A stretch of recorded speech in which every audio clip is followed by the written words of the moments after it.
Kechagina xuddi shu haqida gaplashgandik. Ya'ni video chiqargandim galovka haqida. Ustalarimiz iltimosi bilan chiqqan edim. Bugun yana xuddi shu ahvol. Mana bu narsa kecha qattiq temir edi. Endi bugungisi lezva, oddiy xo'jalikdagi ishlatiladigan lezvadan mana ko'ryapsizlar. Bittasiga qo'yganda zazor to'g'ri kelmagan, keyin ikkitaliga qo'ygan.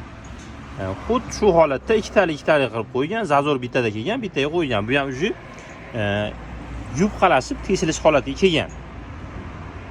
Akalar, bu qanaqa ish bo'ladi bu? Teshilish 100% aniq narsa ko'rdik, tagiga tushib ketganigacha ko'rdik bu narsani. Akalar, iltimos bunaqa narsa qilmaylik.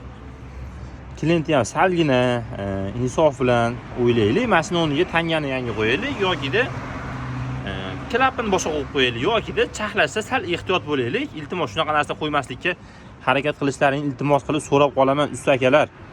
Bugun yana ikkinchi, har kuni bittadan galovka olayotgan bo'lsak, через degan bittasi xuddi shunaqa tanga, har xil narsalar chiqadi. Bu narsani olib tashlagandan keyin chaqillagan tovush chiqadi. Bu narsani olib tashlashning iloji bitta klapan bilan olib tashlaymiz xolos. Buni qilgandan keyin orqasidan bir dona klapan kuyib qolgan bo'lsa ham bo'ladi. Bir donani o'rniga hamma klapanni alishtirishga biz majbur bo'lamiz. Bu klientga doполнительный ikkinchi marta расход hisoblanadi. O'shaning uchun iltimos mana shunaqa narsalar qo'ymasdan klapanni alishtirib, zazorni chiroyli qilib qo'yib qo'ysak, hammaga manfaatli bo'ladi.